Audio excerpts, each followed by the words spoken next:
Little Tommy was so excited. He could almost taste the caramel-filled eggs, the chocolatey shells breaking under the pressure of his teeth as the smooth, sweet substance lodges itself to the roof of his mouth. Unbeknownst to him, his parents were outside, littering the yard with Easter eggs full of surprises and sweet treats.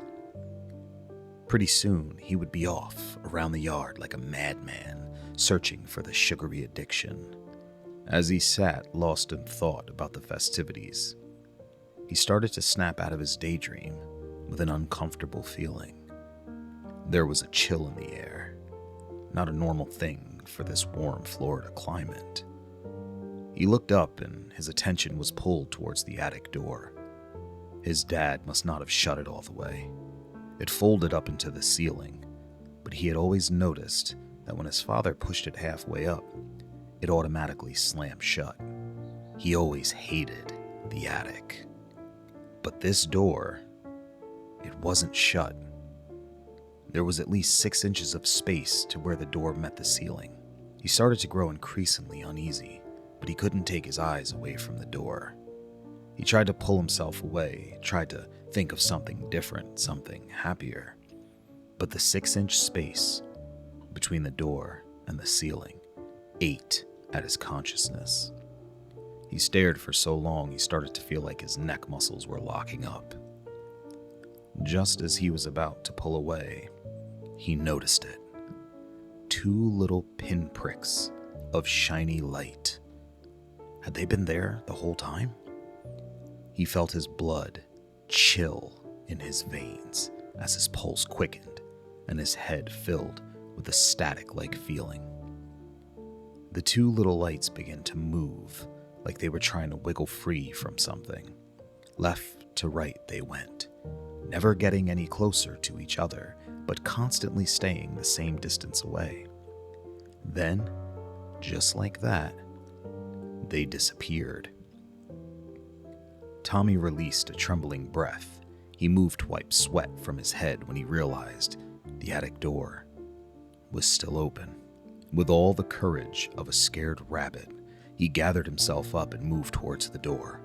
If he could climb up on the chair and give a little push, he could close the door, thus ending the nightmare fuel dripping from it. Slowly, he climbed onto the wobbling chair. He reached his little hand up to the handle, and fear seized control of his entire body. There, in between the door and the ceiling, along the sides, was a white-gloved finger. It was as if it was lodged between the door and the ceiling, keeping it open. Tommy started to hyperventilate, his body growing rigid. His eyes refused to move away from the sight of the gloved fingers until the 2 pinpricks of light flashed into view from the 6-inch space once again. And that's when he realized they weren't lights, they were eyes, unnaturally bright with glowing red dots in the center. Tommy screamed so loud it immediately alerted his parents. As they rushed back in to find out what was wrong, they found poor little Tommy lying on the floor unconscious. Beside him was a white glove with an Easter egg on the backside of it.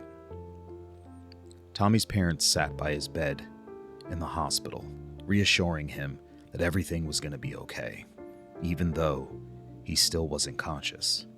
When the doctors asked what happened, his father said they heard him scream while they were out hiding Easter eggs, and when they rushed in, they found him on the floor. They didn't know what happened because he was just laying in the middle of the floor in the hallway. The only thing by him was an Easter glove. Later that night, Tommy's mother, Lori, asked Tommy's dad, Gerald, if she could talk to him privately away from Tommy's room. Gerald agreed and decided to walk to the cafeteria for a cup of coffee. Lori stopped her husband halfway there, gently but firmly tugging on his hand. He turned to face her and realized she had a look of horror on her face as tears came pouring out. "He's gonna be okay, hon," he said with reassurance. "No," she said in a shaky voice. "You don't understand. The glove next to him, when we found him, It doesn't make sense, Gerald. That glove was locked in a chest full of old decorations from my grandmother. It was in the back of the attic against the far wall. Gerald looked at her with concern. I think you're just upset. I'm sure there's a logical explanation. But Lori knew what was really going on. She also knew if she told her husband, he would never believe her. Tommy's eyes began to flutter open. His head was pounding.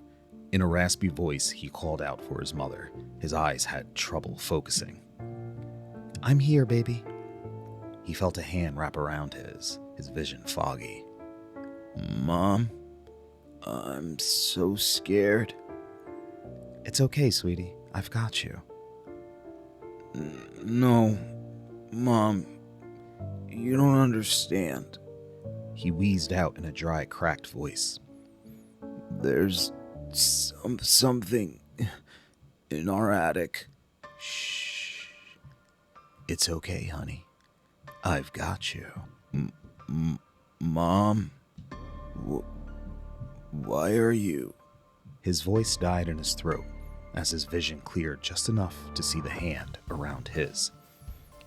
Just then, he heard his mother, or what pretended to be her, whisper in a low, guttural voice in his ear. I've got you, and I'm never gonna let go. Tommy's heart stopped beating as the white gloved hand wiped the tears from his cold, dead eyes. Happy Easter, and remember,